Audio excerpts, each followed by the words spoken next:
আলহামদুলিল্লাহ নাহমাদুহু ওয়া নুসাল্লি আলা রাসূলিল কারীম আম্মা বা'দ আউযু বিল্লাহি মিনাশ শাইতানির রাজীম বিসমিল্লাহির রাহমানির রাহিম ইন্না আ'তাইনাকাল কাউসার ফাসাল্লি লিরাব্বিকা ওয়ানহার ইন্না শানিআকা হুয়াল আবতার আম্মা বা'দ।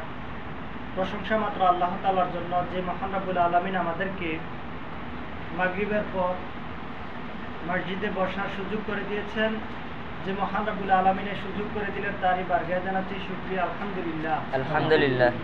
দুরূদ ও সালাম পেশ করছি মানবতার মুক্তির দূত মুহাম্মদ রাসূলুল্লাহ সাল্লাল্লাহু আলাইহি ওয়াসাল্লামের উপর, যারই অক্লান্ত পরিশ্রমে পেয়েছি আমাদের এই শান্তির ধর্ম দ্বীন আল ইসলাম। আল্লাহুম্মা সাল্লি আলা মুহাম্মদ, আল্লাহুম্মা বারিক আলা মুহাম্মদ। সম্মানিত উপস্থিতি, আমরা আজকে সংক্ষিপ্ত আকারে যে বিষয়টা নিয়ে আলোচনা করব সেটা হচ্ছে কোরবানি সংক্রান্ত বিষয়। মূলত এ বিষয়ের উপরে আলোচনা ইতিপূর্বে হয়েছে, আমরা জাস্ট আবার নতুন করে এই আলোচনাটা এই জন্য করছি যে আমাদেরকে জানা বিষয়টা আবার পুনরায় জানার মধ্যে কল্যাণ রয়েছে। বিশেষ করে অন্তত অন্য কোনো কল্যাণ যদি নাও থাকে, এই দিনই মাজলিসে বসা এরও একটা ফজিলত রয়েছে, এটা অর্জন করতে পারলাম। পাশাপাশি আমাদেরকে কোরবানি সংক্রান্ত যে বিষয়গুলি রয়েছে সেগুলোর সম্পর্কে মোটামুটি একটা আইডিয়া হবে, এটাই হচ্ছে মূল উদ্দেশ্য। এছাড়াও আমরা আল্লাহর নিকটে এর উত্তম বিনিময় তথা পরকালে যেন আল্লাহ তাআলা আমাদেরকে যা যা দান করেন, এই উদ্দেশ্য হচ্ছে আমাদের মৌলিক উদ্দেশ্য। আল্লাহ তাআলা আমাদেরকে দ্বীনের জন্য কবুল করুন, আমিন। সম্মানিত উপস্থিতি, আমি শুরুতে যে আয়াতটা তেলাওয়াত করেছিলাম, যে সূরাটা তেলাওয়াত করেছিলাম, সেটা হচ্ছে সূরা কাউসার। এই সূরাতে আল্লাহ তাআলা বলছেন ইন্না আ'তাইনাকাল কাউসার। আল্লাহ তাআলা বলছেন ফাসাল্লি লিরাব্বিকা ওয়ানহার। এটাই হচ্ছে মূল আলোচনার বিষয়, যে ফাসাল্লি লিরাব্বিকা ওয়ানহার। ফাসাল্লি মানে আপনি সালাত আদায় করুন, ওয়ানহার এবং কুরবানি করুন, নহর রক্ত প্রবাহিত করুন। সালাত কার জন্য আদায় করবেন? আল্লাহ বলছেন ফাসাল্লি লিরাব্বিক, আপনি আপনার রবের উদ্দেশ্যে সালাত আদায় করুন। তাহলে রবের জন্য মূলত সালাত আদায় করতে হবে। ঠিক অনুরূপভাবে ওয়ানহার এবং কুরবানি করুন, রক্ত প্রবাহিত করুন, তাও কার জন্য? রবের জন্য। আল্লাহ বলছেন ফাসাল্লি লিরাব্বিকা ওয়ানহার, সালাত আদায় করুন রবের জন্য এবং কুরবানি করুন। তাহলে বুঝা গেল যে আমাদের সালাত এগুলি সব হবে শুধুমাত্র রবের জন্য। অনেকে বলে আমাদের মাঝে যে ফরজ হচ্ছে আল্লাহর জন্য, সুন্নত হচ্ছে নবীর জন্য, নফল হচ্ছে নিজের জন্য। এই ধরনের কথা অনেকে বলে। মূলত সালাতগুলি প্রত্যেকটা সালাতে আল্লাহর জন্য হতে হবে। আমাদের যেই সালাত, যেমন আমরা সিয়াম পালন করি, নফল সিয়াম হোক ফরজ হোক, সিয়াম পালন করি, এগুলি সব হবে কার জন্য? আল্লাহর জন্য। আল্লাহ বলছেন যে ইন্না সলাতি, কুল আপনি বলুন ইন্না সলাতি ওয়া নুসুকি ওয়া মাহইয়ায়া ওয়া মামাতি লিল্লাহি রাব্বিল আলামিন। আল্লাহ বলছেন যে বলুন আমার সালাত, আমার কুরবানি, আমার হায়াত এবং আমার মওত, এই সবটা হচ্ছে বিশ্ব প্রতিপালক, বিশ্ব জগতের মালিক মহান স্রষ্টা আল্লাহর জন্য নিবেদিত। তাহলে আমাদের সালাত, সিয়াম এবং আমাদের হায়াত, মওত, কুরবানি এগুলি সব হবে শুধুমাত্র রবের জন্য। এটাই হচ্ছে কথা। অনেকে সেটা ফরজ হোক সুন্নত হোক বলেছি, তাহাজ্জুদের সালাত হতে পারে, যে কোনো সালাত হতে পারে। অনেকে কোরবানি করতে গিয়ে কোরবানির বিষয়ে অনেকে ভুল করেন কথার মধ্যে। এমনি হয়তো সে বিশ্বাস করে যে আমি কোরবানি আল্লাহর জন্য করছি, কিন্তু কথা বলতে গিয়ে অনেক সময় অনেকে ভুল করে। যেরকম কোরবানি করতে গিয়ে বলে যে আমি অমুকের জন্য কোরবানি করতেছি। স্থান হোক, ব্যক্তি হোক, বস্তু হোক, কারোর জন্য কোরবানি হবে না, কোরবানি হবে স্রেফ আল্লাহর জন্য। এখন অনেকে কোরবানি করতে গিয়ে বলে অমুকের জন্য আমি কোরবানি করলাম। মূলত অমুকের পক্ষ থেকে কোরবানি হবে, কিন্তু কোরবানি হবে আল্লাহর জন্য। আমরা অমুকের পক্ষ থেকে কোরবানি দিতে পারি, অমুকের জন্য কোরবানি নয়। আমরা আমাদের পিতামাতার পক্ষ বা আমাদের ছেলে সন্তানের পক্ষ থেকে আমরা কোরবানি দেব, কিন্তু কোরবানি দেব কার জন্য? শুধুমাত্র আল্লাহর জন্য। সম্মানিত উপস্থিতি, ঠিক অনুরূপভাবে এটা স্থানের সাথে কোনো সম্পৃক্ত নয়। অর্থাৎ অনেকেই কোরবানি করেন, যখন ঈদ আসে ঈদ উপলক্ষে কোরবানি করে আল্লাহর জন্য, কিন্তু ঈদের পরে বিভিন্ন মাহফিল বা উরুসের নামে ওই মাজারে গিয়ে মাজারের নামে কোরবানি করে।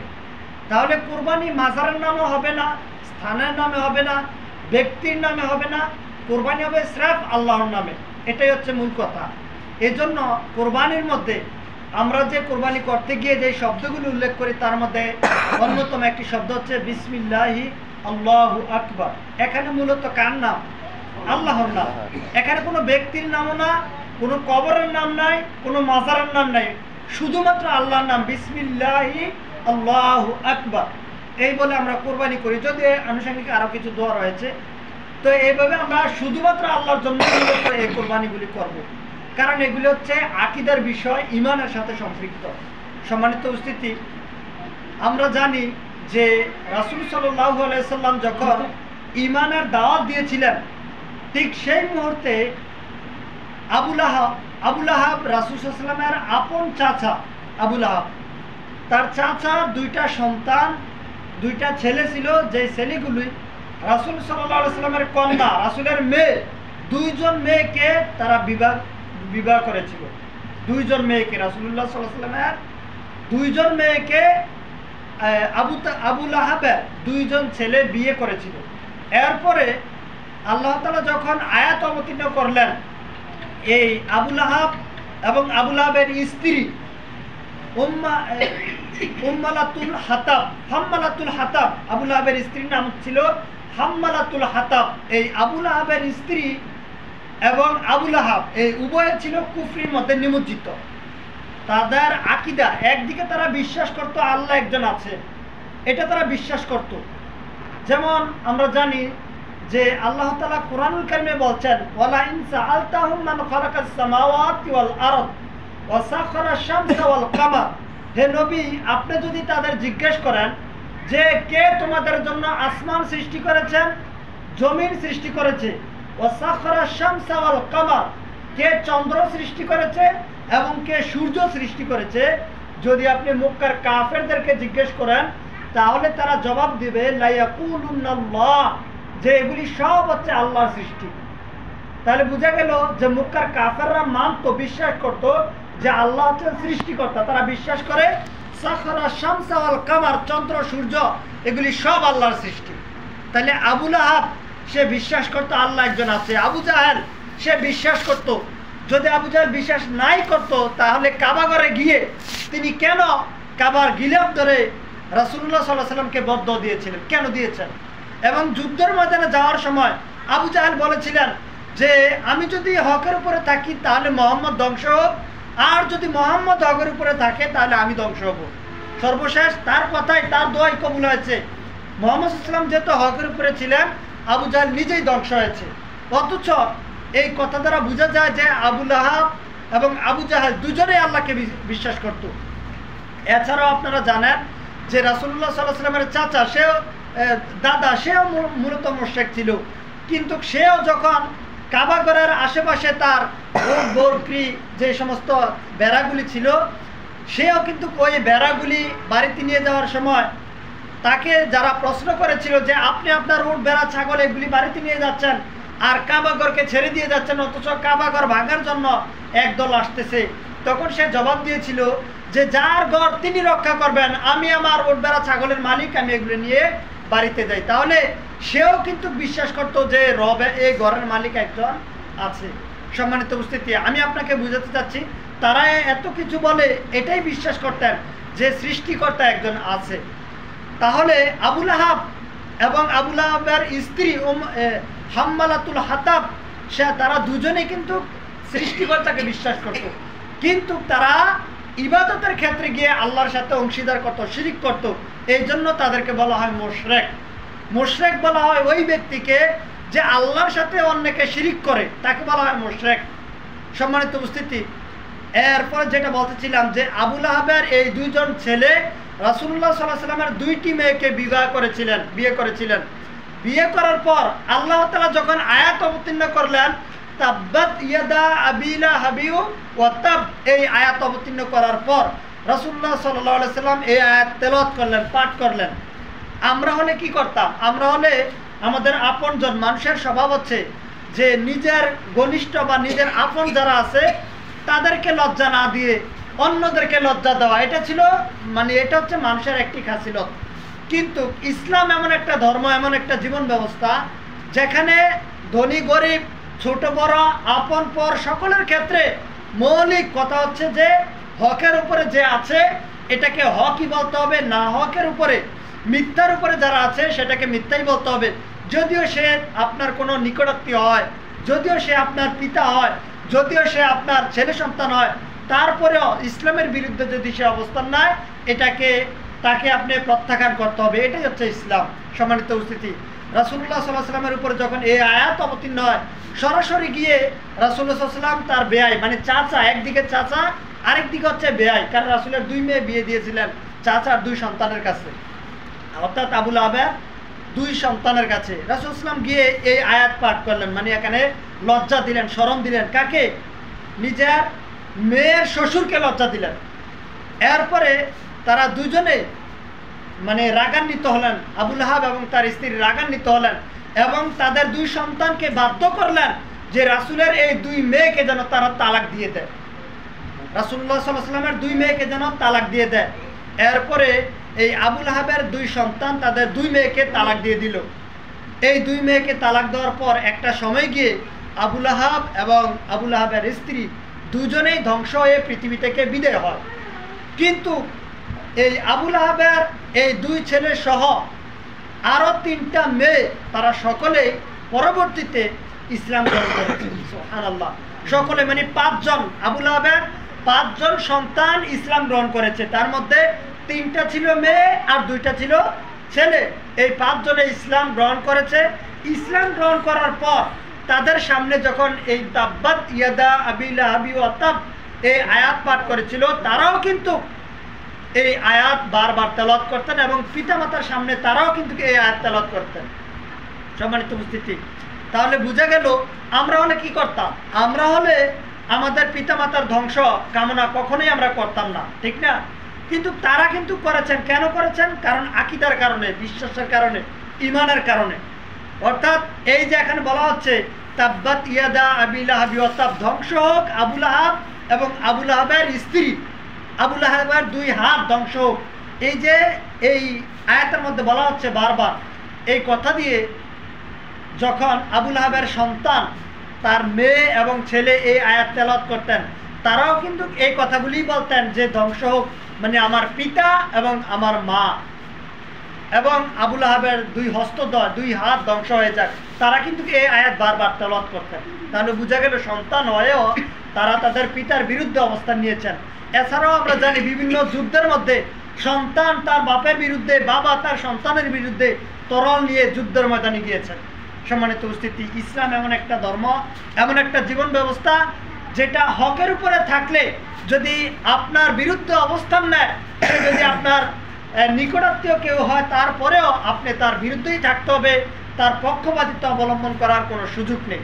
সম্মানিত উপস্থিতি, এই সামনে আমাদের এসেছে কোরবানি। এই কোরবানিকে কেন্দ্র করে মূলত যেটা আমি বলতে চাচ্ছিলাম যে আল্লাহ তাআলা বলছেন ফাসল্লি লিরাব্বিকা ওয়ানহার, আপনি কোরবানি করুন আপনার রবের জন্য। এই কোরবানির বিধান কোথা থেকে এসেছে? ওয়ালিকুল্লি জাআলনা মানসাকা, আল্লাহ তাআলা সূরা হজ্জের 34-35 নম্বর আয়াতে আলোচনা করেছেন যে আল্লাহ তাআলা বলছেন যে আমি প্রত্যেক জাতির জন্য এই কোরবানির বিধান রেখেছিলাম। প্রত্যেক জাতি এই কোরবানির বিধান ইতিপূর্বে থেকে আদম আলাইহিস সালাম থেকে শুরু করে এই কোরবানির বিধান আজও আছে। কিন্তু আমরা যে কোরবানি পেয়েছি সেটা ছিল ইব্রাহিম আলাইহিস সালামের পক্ষ থেকে আনিত কোরবানি। ইব্রাহিম আলাইহিস সালামের পক্ষ থেকে ইব্রাহিম আলাইহিস সালাম তার সন্তানকে যখন জবে করার জন্য আদিষ্ট হয়েছেন, আল্লাহ তাআলা কোরআন কারীমে উল্লেখ করেছেন যে ইব্রাহিম আলাইহিস সালামকে আল্লাহ তাআলা কয়েকটি বাক্য দিয়ে পরীক্ষা করেছিলেন।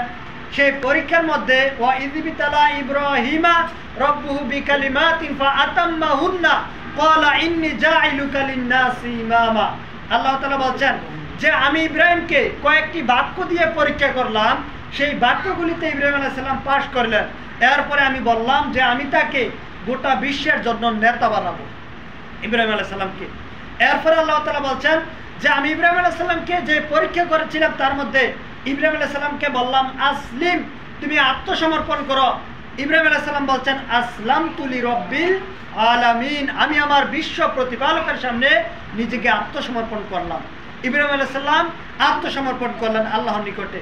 সম্মানিত উপস্থিতি, এরপরে আল্লাহ তাআলা কয়েকটি পরীক্ষা করলেন। তার মধ্যে প্রথম পরীক্ষা ছিল যে ইব্রাহিম আলাইহিস সালামকে আল্লাহ তাআলা কাফেরদের মাধ্যমে, বা আমরা জানি যে ইব্রাহিম আলাইহিস সালামকে যে আগুনের মধ্যে নিক্ষেপ করা হয়েছিল, ঠিক সেই মুহূর্তে আল্লাহ তাআলা যে পরীক্ষা নিয়েছিলেন সেই পরীক্ষার মধ্যে ইব্রাহিম আলাইহিস সালাম উত্তীর্ণ হয়েছেন, পাশ হয়েছেন।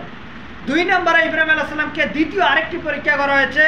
সন্তান একটু দৌড়াতে পারে সন্তানকে এবং স্ত্রীকে একটা নির্জন মরুভূমির মধ্যে, যেখানে মানুষ নাই, গরু নাই, ঘর নাই, বাড়ি নাই, এমন একটা নির্জন জায়গার মধ্যে ইব্রাহিমকে এবং ইসমাইলকে এবং ইসমাইলের মা এই দুজনকে সেখানে নির্জন জায়গার মধ্যে রেখে এসেছিলেন। সেখানেও ইসমাইল আলাইহিস সালাম আল্লাহ তাআলা ইব্রাহিম আলাইহিস সালামকে আল্লাহ তাআলা পরীক্ষার মধ্যে উত্তীর্ণ করেছেন। তারপরে 3 নম্বর পরীক্ষা ছিল যে আল্লাহ তাআলা পরীক্ষা করলেন যে ইসমাইল আলাইহিস সালাম যখন একটু দৌড়াতে পারে তখন আল্লাহ তাআলা হুকুম করলেন যে ইসমাইলকে যেন তিনি জবে করেন, কুরবানি করেন। তখন ইব্রাহিম আলাইহিস সালাম তার সন্তানকে গিয়ে বলছেন ইয়া বুনাইয়া ইন্নী আরা ফিল মানামে আন্নী আযবাহুক ফানজুর মাযা তারা, হে আমার কলিজার টুকরা সন্তান, আমি স্বপ্নে দেখেছি যে তোমাকে আমি জবে করতেছি, তোমার রায় কি, মন্তব্য কি, আমাকে জানাও, আমাকে শোনাও। ইব্রাহিম আলাইহিস সালামের এই কথা শুনে সন্তান তার পিতাকে জবাব দিচ্ছেন ইয়া আবাতি ফাল মা তুমারু সাতাজিদুনি ইনশাআল্লাহি মিনাস সাবিরিন, হে আমার আব্বাজান, আপনি স্বপ্নের ভিতরে যা আদিষ্ট হয়েছেন আপনি তা কার্যকরণ করুন, বাস্তবায়ন করুন। আপনি আমাকে অধৈর্যের মধ্যে পাবেন না, আপনি আমাকে ধৈর্যশীলদের মধ্যে পাবেন। সুবহানাল্লাহ। সম্মানিত উপস্থিতি, আল্লাহ তাআলা বলছেন ওয়ানাদাইনা আইয়া ইব্রাহিম কাদ সাদ্দাকতা রুইয়া ইন্না কাযালিকা নাজজিল মুহসিনিন। ইব্রাহিম আলাইহিস সালাম তার সন্তানকে যখন জবাই করতে গেলেন, আমি ইব্রাহিমকে ডেকে বললাম ইব্রাহিম, তুমি তোমার স্বপ্নকে বাস্তবে রূপ দিয়েছ। আমি তো ইসমাইল আলাইহিস সালাম জবাই হোক এইটা আমি চাইনি, আমি মূলত তোমাকে পরীক্ষা করেছি, সেই পরীক্ষার মধ্যে তুমি উত্তীর্ণ হয়েছ, পাশ হয়েছ। আল্লাহ তাআলা বলছেন কাদ সাদ্দাকতা রুইয়া ইন্না কাযালিকা নাজজিল মুহসিনিন, আর এভাবেই করে আমি মুহসিনিন বান্দাদেরকে পুরস্কৃত করে থাকি। সুবহানাল্লাহ। সম্মানিত উপস্থিতি, সে থেকেই এই কোরবানির বিধান চলে এসেছে। ইব্রাহিম আলাইহিস সালাম এখানেও পরীক্ষার মধ্যে পাশ হয়েছেন। আল্লাহ তাআলা সেখান থেকে এই কোরবানির বিধান ইসমাইল আলাইহিস সালামের পরিবর্তে একটা পশুকে সেখানে রাখলেন এবং ইব্রাহিম আলাইহিস সালাম ইসমাইলের বদলতে এই পশুকে কোরবানি করলেন এবং সেই কোরবানি আজও আমাদের মধ্যে বিদ্যমান রয়েছে। আল্লাহর নবী সাল্লাল্লাহু আলাইহি সাল্লাম বলেছেন ইব্রাহিম আলাইহিস সালাম সম্পর্কে সহিহ মুসলিমের এক হাদিসে যে ইন্না ইব্রাহিমা খায়রুল বারিয়া, ইব্রাহিম আলাইহিস সালাম হচ্ছেন জগতের সর্বোত্তম ব্যক্তি। সম্মানিত উপস্থিতি, সে থেকে এই কোরবানির বিধান আজও জারি আছে, কিয়ামত পর্যন্ত এই কোরবানির বিধান থাকবে। এই কোরবানির দেওয়ার বা এই বিধান জারি হওয়ার অনেকগুলি কারণ রয়েছে। তার মধ্যে সবচেয়ে বড় কারণ হচ্ছে যে আমাদেরকে এই কোরবানি প্রতি বছর এসে এসে এই কথাটা স্মরণ করিয়ে দেয় যে এই জমিনের মধ্যে মানুষ যেন শিরিককে বর্জন করে তাওহীদকে প্রতিষ্ঠা করে। কারণ ইব্রাহিম আলাইহিস সালাম ঠিক সেই মুহূর্তে যখন গোটা বিশ্বের মধ্যে শিরিকে মানুষে নিমজ্জিত ছিল, তার পিতা সহ ইব্রাহিম আলাইহিস সালামের পিতা এই শিরিকের মধ্যে লিপ্ত ছিল, ঠিক সেই মুহূর্তে ইব্রাহিম আলাইহিস সালাম তাওহীদের আলো জ্বালিয়েছেন। এই তাওহীদের কথা বারবার আমাদেরকে স্মরণ করিয়ে দেওয়ার জন্য এই কোরবানির বিধান এখনো রয়েছে, কিয়ামত পর্যন্ত এই কোরবানির বিধান থাকবে। সম্মানিত উপস্থিতি, এটাই হচ্ছে মূল উদ্দেশ্য, যে কোরবানির তাৎপর্য হচ্ছে যে তাওহীদকে প্রতিষ্ঠা করা, সমাজের মধ্যে, রাষ্ট্রের মধ্যে, দেশের মধ্যে যেন আমরা তাওহীদকে প্রতিষ্ঠা করতে পারি এবং মানুষের মনে যেন আল্লাহর আনুগত্যের জজবা সৃষ্টি হয়। এটাই হচ্ছে কোরবানির অন্যতম কারণ। কোরবানির আরেকটি কারণ হচ্ছে যে মানুষ একটা মুরগি জবাই করতেও, আজকে আমাদের মুসলিম সমাজের মানুষ একটা মুরগি জবাই করতেও মানুষের হাত কাঁপে। অথচ এই কোরবানির মাধ্যমে আপনি নিজের কোরবানি যদি নিজে দিতে পারেন তাহলে আপনার ভিতর একটা সাহস জন্মবে। আপনি যদি যুদ্ধের ময়দানও যান আপনি মানুষের সাথে কাফেরদের বিরুদ্ধে আপনি যুদ্ধ করার জন্য আপনার অন্তরে সাহস জন্ম হবে। এটা হচ্ছে কোরবানির অন্যতম আরেকটি কারণ। সম্মানিত উপস্থিতি, কোরবানির আরেকটি অন্যতম কারণ হচ্ছে প্রতি বছর এই কোরবানি এসে এসে আমাদেরকে স্মরণ করিয়ে দেয় যে মানুষ আল্লাহর জন্য ত্যাগ স্বীকার করতে হবে। ইব্রাহিম আলাইহিস সালাম ত্যাগ স্বীকার করেছিলেন, নিজের প্রিয় বস্তু ছিল তার সন্তান, সেই সন্তানকে আল্লাহর জন্য উৎসর্গ করে দিয়েছেন। এই কোরবানি এসে আমাদেরকে সেটাই স্মরণ করিয়ে দেয়। আল্লাহ তাআলা আমাদেরকে এই কোরবানি থেকে এই বিষয়গুলি শিক্ষা অর্জন করার তৌফিক দান করুন, আমিন। আল্লাহ তাআলা আমাদেরকে আমাদের ভুল ভ্রান্তিগুলি ক্ষমা করে দিন। আল্লাহ তাআলা আমাদেরকে সঠিকভাবে আমরা যেন কোরবানি দিতে পারি সেই তৌফিক আল্লাহ তাআলা আমাদেরকে দান করুন। কোরবানির যে বিধিবিধানগুলি রয়েছে এগুলি আমরা জেনে শুনে যেন আমল করতে পারি সেই তৌফিক আল্লাহ তাআলা আমাদেরকে দান করুন। আমরা দোয়া করছি আমাদের পিতামাতা, আত্মীয় স্বজন, ভাই বেরাদার যে যেখানে রয়েছে আল্লাহ তাআলা সকলকে সুস্থ সাথে নেক হায়াত দান করুন। আমাদের পিতামাতাকে আল্লাহ তাআলা ক্ষমা করুন। যারা দুনিয়া থেকে বিদায় হয়েছেন আল্লাহ তাআলা তাদেরকে তাদের ভুল ত্রুটি ক্ষমা করে তাদেরকে মাফ করে এবং তাদের কবরটাকে জান্নাতের টুকরা হিসেবে কবুল করুন, আমিন। আমরা দোয়া করছি আমাদের আশেপাশে যে যেখানে রয়েছেন আল্লাহ তাআলা সকলকে ক্ষমা করুন। রাসূল সাল্লাল্লাহু আলাইহি সাল্লাম বলেছেন, আল মাইয়িতু ফিল কবর কাল গারিকু ফিল বাহর। মুর্দার ব্যক্তি কবরে এতটা অসহায় থাকে, সাগরে ডুবন্ত ব্যক্তি যত অসহায় তার চাইতে বেশি অসহায় থাকে একজন মৃত ব্যক্তি। আমরা দোয়া করছি আমাদের আশেপাশে যত মৃত ব্যক্তি রয়েছে যারা দুনিয়া থেকে ঈমান নিয়ে চলে গেছেন আল্লাহ তাআলা তাদের প্রত্যেকের কবরটাকে জান্নাতের টুকরা হিসেবে কবুল করুন, আমিন। এ বলে আজকের আলোচনা এখানে ইতি টানছি। সকলে দোয়া পড়ে নেই।